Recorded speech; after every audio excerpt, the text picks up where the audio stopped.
कुसंग का क्या प्रभाव है सज्जनों, यह अयोध्या कांड में दर्शन कराया गया है।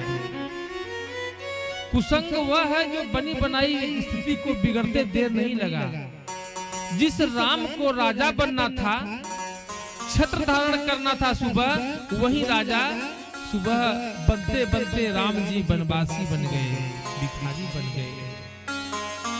किस लिए? कुसंग के कारण। को न कुसंगति पाई न साई, और रही न नीच मते चतुराई। और सज्जनों, आपको भी सतर्क रहना चाहिए।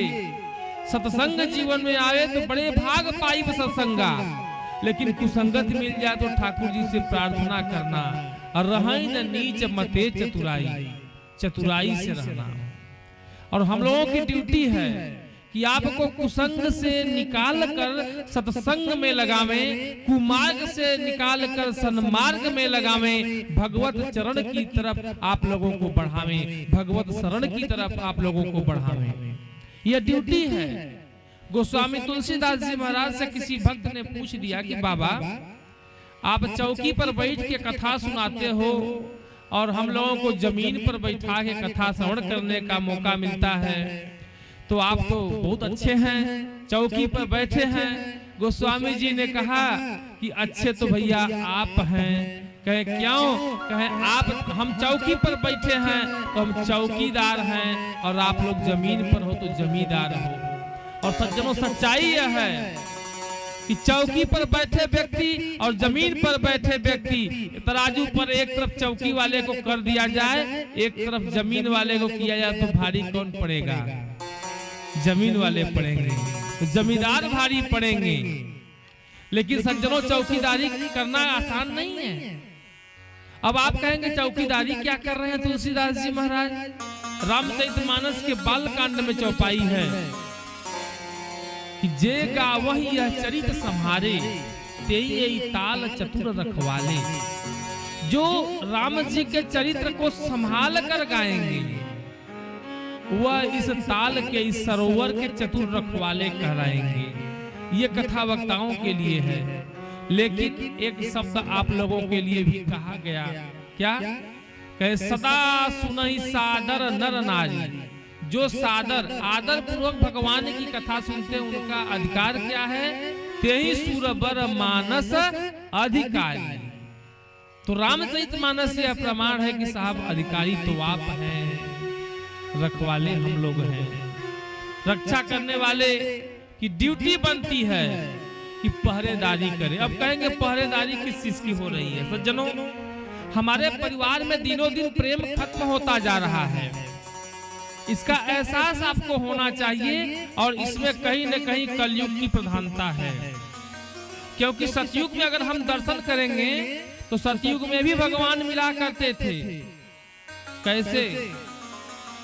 ध्यान लगाने से। लड़ाई उस समय भी हुआ, सतयुग में भी संघर्ष चला, लेकिन सतयुग में मानव मानव नहीं लड़े, दानव दानव नहीं लड़े, देवता देवता नहीं लड़े। देवताओं और दैत्यों की लड़ाई हुई तो सिद्धांतिक लड़ाई हुई। कोई अच्छा काम करना हुआ, समुद्र मंथन करना हुआ, दोनों पार्टी इकट्ठा हो गई, दैत्य भी इकट्ठा हो गए, दानव भी इकट्ठा हो गए। उस समय लड़ाई सिद्धांत की होती थी। त्रेता आया, समय बदला, लड़ाइयां तब भी हुई। बंदर भालू तक हमारे देश के लड़ गए, अपने देश की मर्यादा के लिए, अपने देश के धर्म की रक्षा के लिए, एक नारी की रक्षा के लिए। पक्षी तक लड़ गया, जटायु से लेकर हनुमान आदि बंदर लड़ गए। क्यों लड़े? देश के लिए। लेकिन देश का कोई आपस में नहीं लड़ा, कोई भी नहीं लड़ा देश में। और एक देश से दूसरे देश में लड़ाई हुई, राक्षस और मानव प्रवृत्ति की लड़ाई हुई।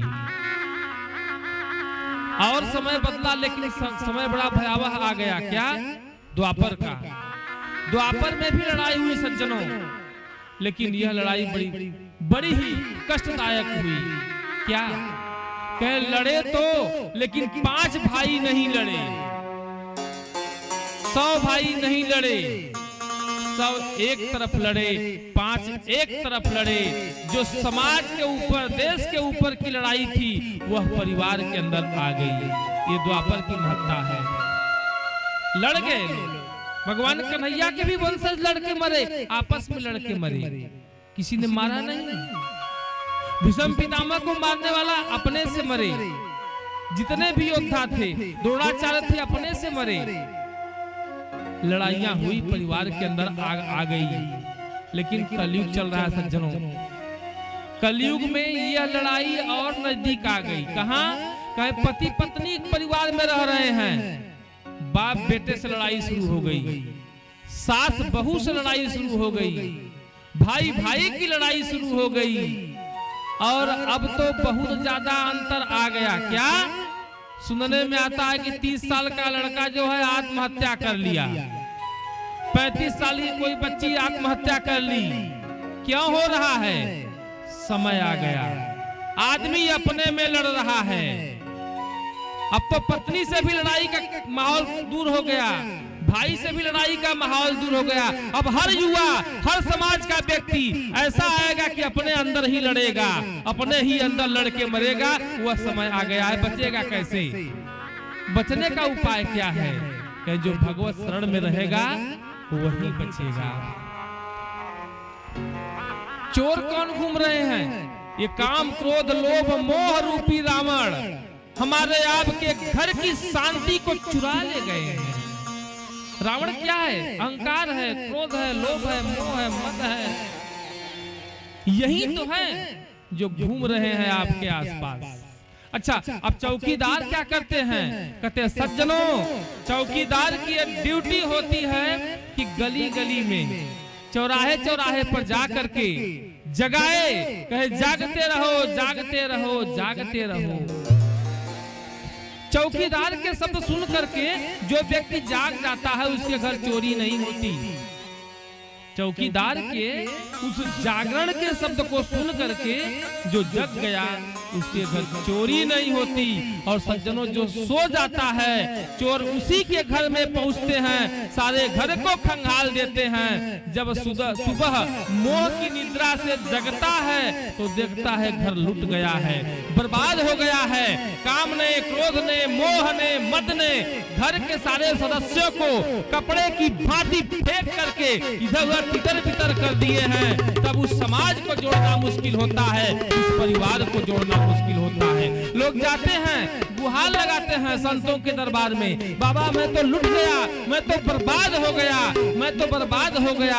अरे जब जगाने आए थे तो जगा नहीं, पहरेदार पहरेदारी किया, जगाया तो जग जाना चाहिए। और जो जग जाएगा वो बच जाएगा, और जो सोएगा वही लुट जाएगा। जो जागत हैं सो पावत हैं, और जो सोवत हैं सो खोवत हैं। इसलिए आप लोगों को 9 दिन जगाने का प्रयास हम बाल व्यास काशी की धराधाम से आकर के किए, आप लोगों के विषय में विचार बनाए कि आपका कल्याण कैसे हो। और ये चौकीदार की ड्यूटी है।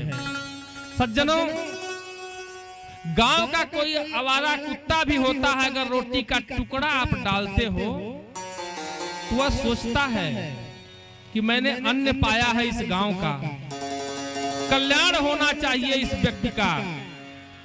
संत महात्मा क्या कुत्ते से गए गुजर नहीं हो सकते। प्रसाद पाए हैं 9 दिवस आपके गांव में, आप लोगों को जगाने का पूरा प्रयास किया गया है। अब इतना जगाने के बाद जो जग जाएगा, व्यासपीठ से मेरी गारंटी है, उसके परिवार का कल्याण मेरे परमात्मा करेंगे, ठाकुर करेंगे, इसमें संशय नहीं है। और जो सोया रहेगा सुबह अपने घर का हाल देखेगा, क्योंकि इसमें मेरा कोई दोष नहीं है।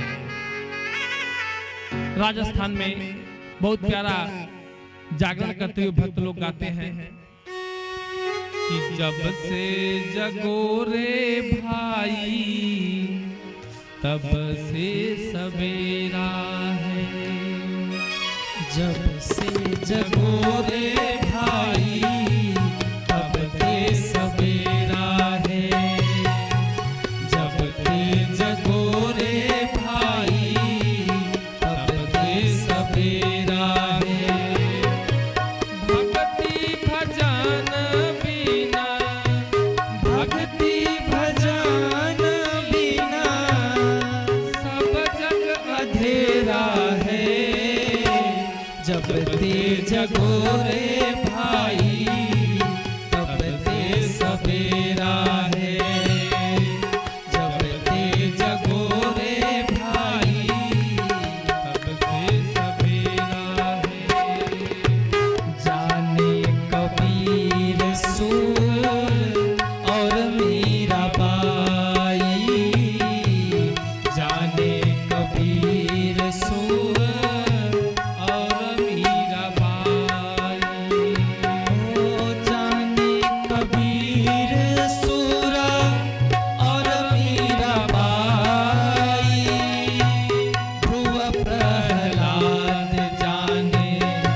जग जाइए।